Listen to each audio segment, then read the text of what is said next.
بسم الله الرحمن الرحيم. قال الإمام البيقوني رحمه الله تعالى: ومرسل منه الصحابي سقط، وقل غريب ما روى راو فقط، وكل ما لم يتصل بحال إسناده منقطع الأوصال، والمعضل الساقط منه اثنان، وما أتى مدلسا نوعان: الأول الإسقاط للشيخ وأن ينقل عمن فوقه بعن وأن، والثاني لا يسقط لكن يصف أوصافه بما به لا ينعرف. So, Bismillah ar-Rahman ar-Rahim, Alhamdulillah Rabbil Alameen, wa sallallahu wa sallam wa barak ala nabiyyina Muhammad wa ala alihi wa sahbihi ajma'in. Al-Mursal. We talked about Al-Mursal for a little bit last time. Okay, and we mentioned that Al-Mursal is when the tabi'i, somebody who seen a companion of the Prophet ﷺ, says, Qala Rasulullah, says, the Prophet ﷺ said.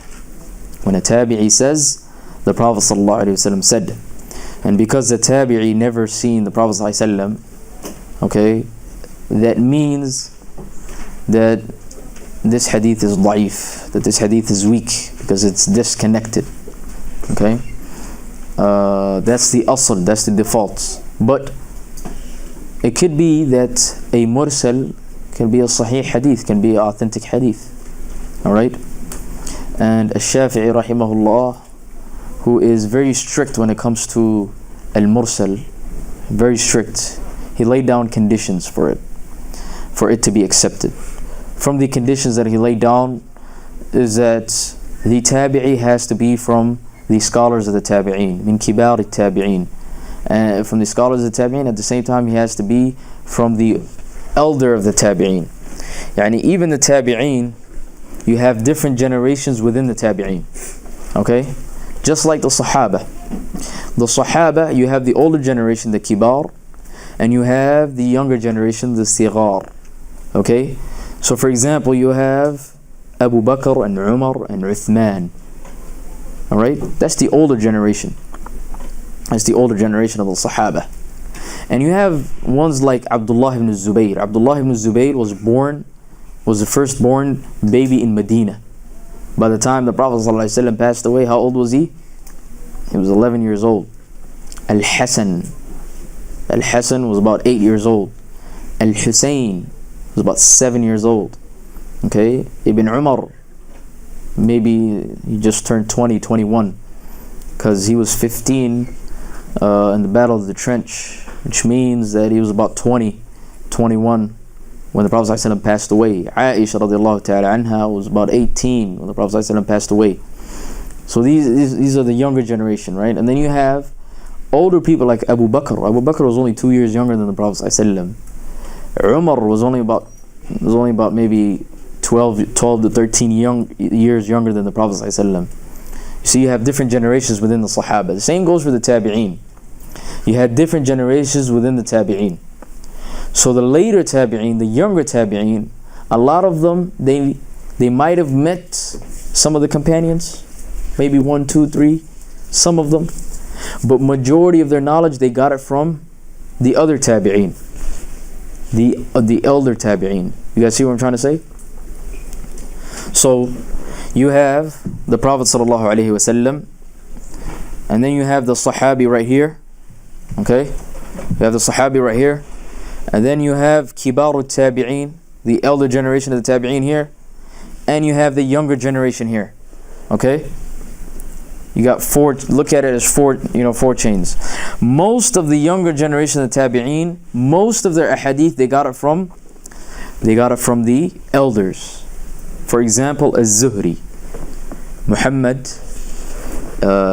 ibn Muslim, ibn Ubaidillah, ibn Abdullah, ibn Shihab, Az-Zuhri, the Shaykh of Imam Malik. He passed away in the year 124 after the Hijrah. Az-Zuhri is from Sigar al-Tabi'een. Even though he did meet some of the companions of the Prophet ﷺ, majority of his ahadith and majority of the people that he took knowledge from were from the Tabi'een. You see what I'm trying to say? See the problem? You see the problem that arises from the Sigar al-Tabi'een, the younger generation?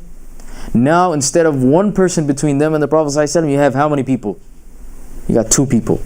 So Shafi'i says to avoid this problem altogether, we have nothing to do with the Sigar al-Tabi'een. We take them out of the picture. The tabi'i has to be from the kibar, from the elder generation.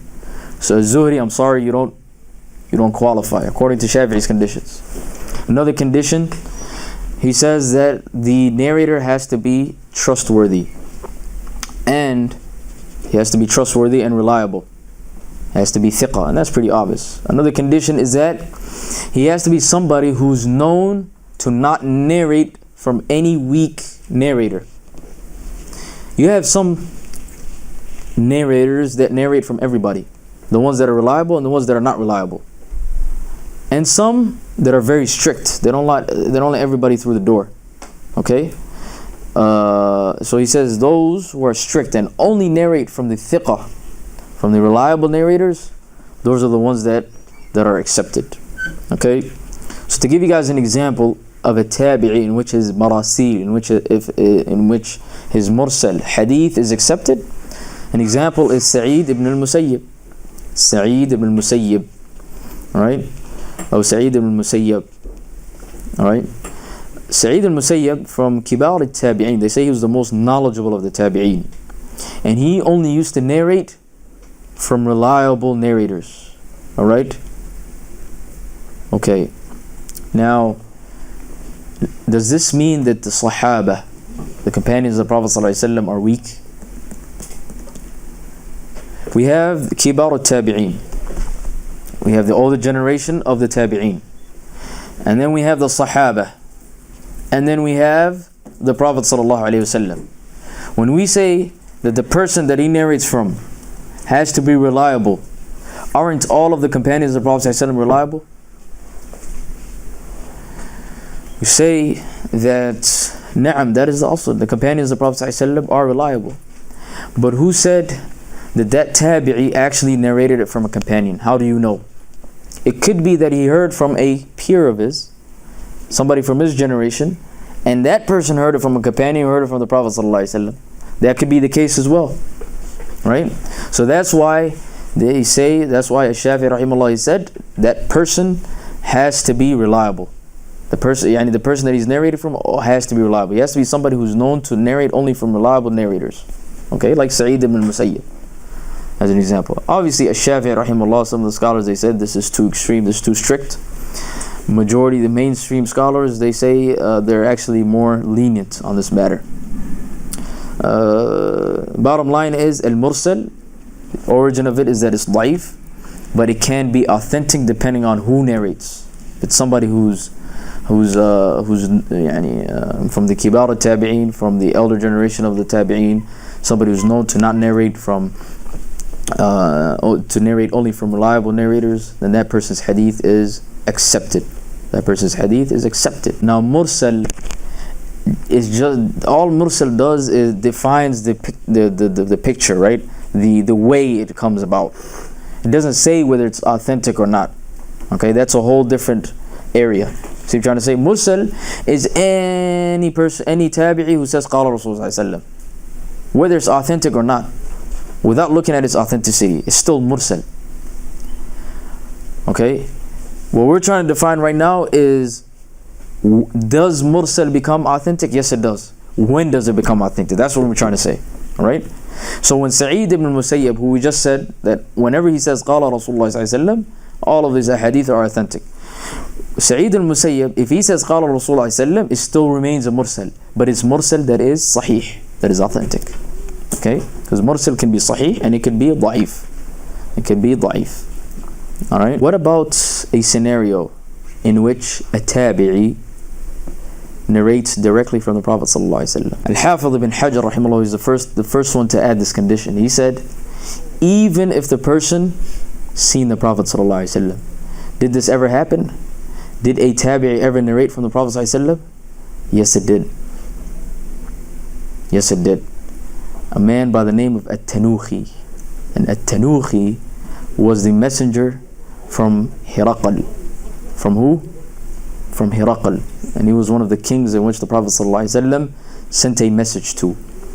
So he seen the Prophet ﷺ, and he heard some ahadith of the Prophet ﷺ, but he did not become Muslim. He became Muslim after the death of the Prophet ﷺ. Okay? So he takes the ruling of who? Of a tabi'i. After he became Muslim, that's when he narrated some ahadith I heard from the Prophet ﷺ. Is that clear?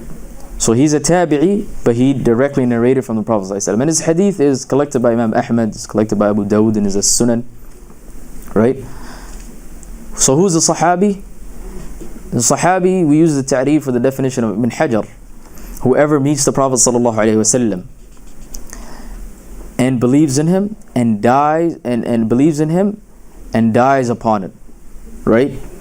Believes in him, meets the Prophet ﷺ, believes in him right then and there, alright, and dies upon it. Dies upon what? Islam. وَإِن تَخَلَّلَهُ رِدَّةً. Even if he leaves the religion at some point. Okay? He's seen the Prophet ﷺ, he believed in him, became Muslim. Alright? After the death of the Prophet ﷺ, he left the religion, or even during his life. Say during his life, he left the religion and then he came back. Is he considered a Sahabi? Yes, he's a Sahabi. Yes, he's a Sahabi. Even if he leaves the religion.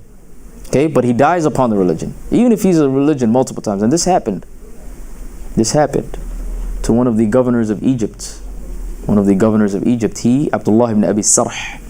Abdullahi ibn Abi Sarh, he was a Muslim. He became Muslim. He seen the Prophet ﷺ.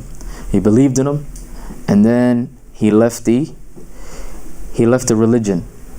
And then later on, he made tawbah. He repented and he came back to the religion. Abdullah ibn Abi Sarh is still what? And he died upon a Muslim. In fact, Uthman radiallahu ta'ala an, he's the one who made him the governor of Egypt. Abdullah ibn Abi Sarh is still a Sahabi, even though he left the religion. Okay, you guys understand that? Same thing goes for this man, At-Tanuhi. At-Tanuhi, all right, even though it's the opposite. At-Tanuhi, he's seen the Prophet ﷺ, he heard a hadith of the Prophet ﷺ, but he did not become Muslim while he was alive. He became Muslim when? After his death. So he directly narrated from the Prophet ﷺ. Okay? So if a tabi'i happened to see the Prophet ﷺ, then he does not go into the category of al-mursal. So when At-Tanuhi narrates a hadith collected by Imam Ahmad, At-Tanuhi, when he does this, is this hadith considered mursal? No, it's not. Why is it not mursal? Because he actually seen the Prophet ﷺ. So Al-Hafidh bin Hajar, he adds another condition to al-mursal, that he cannot see the Prophet ﷺ. Alright, there are others that became Muslim during the Prophet ﷺ's era, but they did not get the opportunity to meet the Prophet ﷺ. Like An-Najashi, the king of who? The king of what? Abyssinia or Al-Habasha. An-Najashi was what? Was Muslim. In fact, the Prophet ﷺ, he prayed upon him. The Prophet ﷺ, he what? He prayed upon him. He prayed the funeral prayer on him. Right? Even though he wasn't there. And there's something called Salatul Ghaib, that you do the funeral prayer even though the body is not right there with you. Prophet ﷺ, he prayed upon Najashi. He was Muslim, but Najashi never met the Prophet ﷺ. Uwais al-Qarni or al-Qarani, right? He never met the Prophet ﷺ either. Okay, and there are others. Okay, these are known as al-Mukhadramin. Al-Mukhadramin. They seen the Prophet ﷺ. They lived during the Prophet ﷺ's time, but they didn't get the opportunity to see him. Okay, that is al-Mursal. All right, let's move on to our next the next line. وَالْمُعْضَلُ السَّاقِطُ مِنْهُ اثْنَانِ وَمَا أَتَى مُدَلَّسًا نَوْعَانِ. Al-Mu'ضal. What is al-Mu'ضal? What is al-Mu'ضal? Al-Mu'ضal is when a narrator skips two narrators. Okay, we said that the chain has to be connected. The chain has to be connected. One. They have to see the person before them all the way back to the Prophet ﷺ. And if one person narrates from somebody that he didn't see or never met, okay, or never heard from, then that is automatically munqati'. That is called what? Al-munqati', when it's disconnected with one person.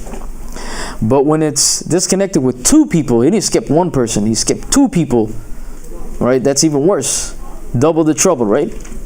It's known as al-mu'dal. They made it a whole separate category because al-mu'dal is worse than what? Al-munqati'. It's even worse because you're skipping two people now. Alright?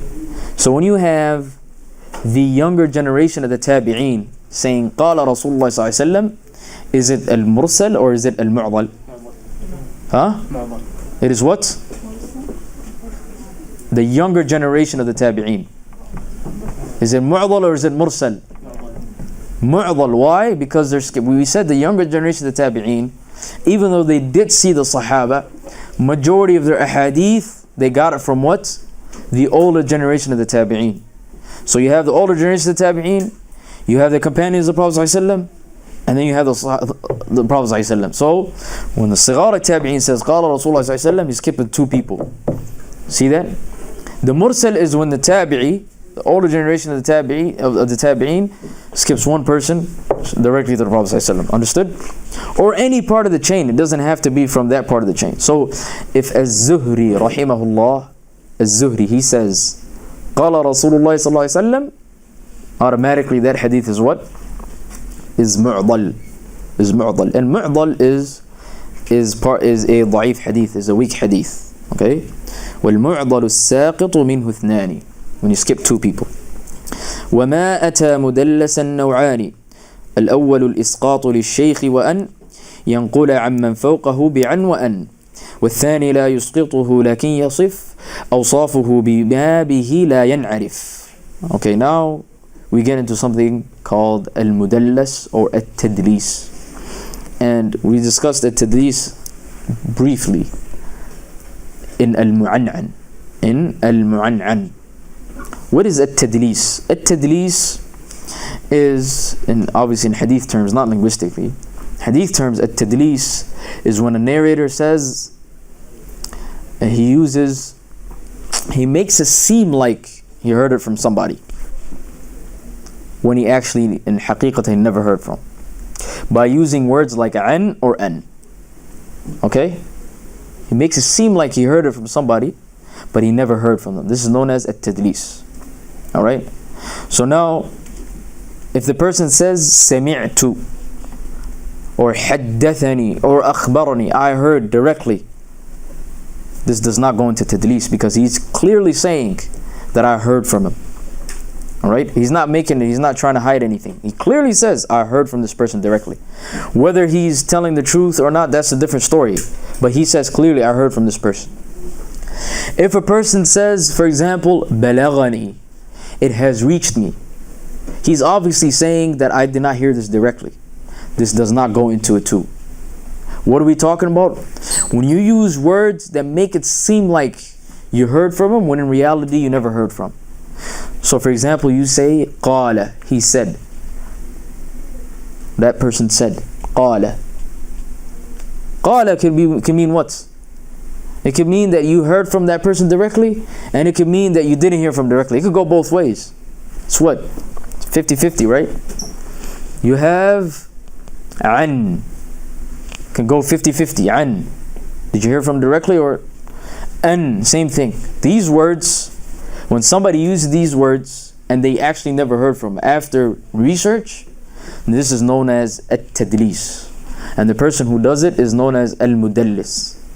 And al-mudallis and at-tadlis, there are two types.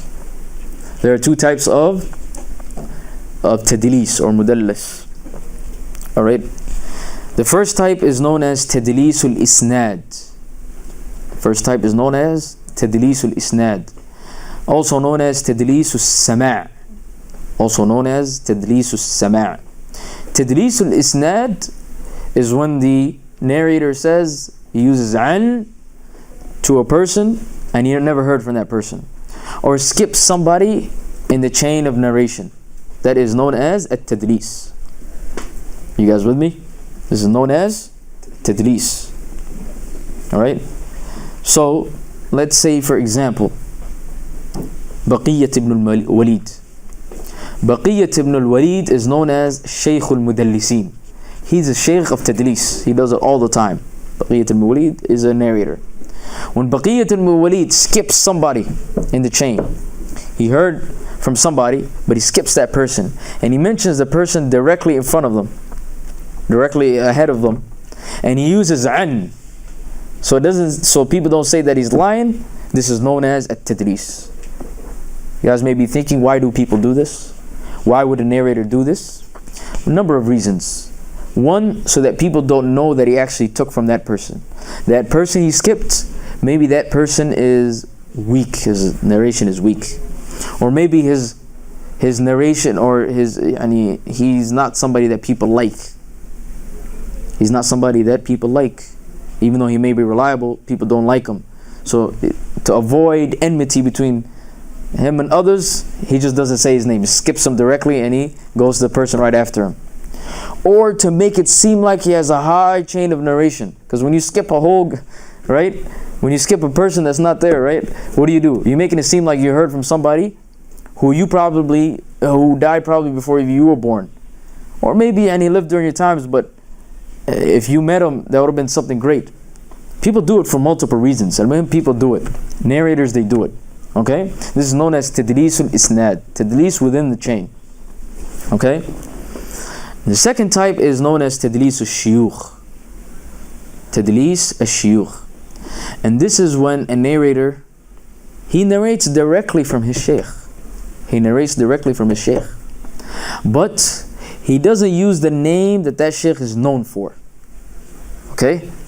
He doesn't use the name that the shaykh is known for. Okay? So for example, give me any narrator. Any narrator. Sa'id ibn al-Musayyib. You know, he wants to narrate from Sa'id ibn al-Musayyib, but he doesn't say Sa'id ibn al-Musayyib. You know what he says? He says, for example, Sa'id al-Makki. Sa'id al-Makki. Sa'id from Mecca. When you say Sa'id al-Makki, you're going to think, oh, this is a whole new narrators. Ibn al-Musayyib is not going to come to your mind, right? Sa'id al-Musayyib is not going to come to your mind. Alright? For example, Az-Zuhri. He's known as Az-Zuhri, he's also known as Ibn Shihab, and he's also known as Muhammad ibn Muslim. But imagine if you come and you say Muhammad ibn Abi Muhammad al-Qurashi. Muhammad, the son of the father of Abu Muhammad al-Qurashi. Muhammad ibn Abi Muhammad al-Qurashi. Now that sounds like a whole totally different person, right? Even though in reality that's his name, Muhammad, and his father is Abu Muhammad, and he's from the tribe of Quraysh. Okay? Muhammad ibn Abi Muhammad al-Qurashi. That is tadlis. This is known as at-tadlis. Okay? So for example, Al-Shafi'i rahimahullah. Somebody wants to narrate from Al-Shafi'i, Muhammad ibn Idris Al-Shafi'i. He says, for example, Abu Abdullah Al-Misri, or Abu Abdullah Al-Qurashi, for example. He's known as Al-Shafi'i, he's known as Muhammad ibn Idris, but Abu Abdullah Al-Qurashi, that's not going to come up to anybody's mind, right? That could be a lot of people, right? So changing his name, making it seem like he's a different person, that's a second type of tadlis. Why do people do this? Why would narrators do this? For a number of reasons. One reason is that they want to show that they're versatile and they take from many different shuyukh. Okay? When you're always narrating from Sa'id al-Musayyib, Sa'id al-Musayyib, Sa'id al-Musayyib, everybody's going to be like, okay, this guy, he only narrates from Sa'id al-Musayyib. So to change it up, to make it seem like he has many shuyukh, he says what? He says Sa'id al-Makki or something. Alright? To make it look like, Another reason is when you narrate from somebody that is unknown, people start listening like, who's that? Oh, somebody who's like not as known. Makes you seem like you know shuyukh that other people don't know.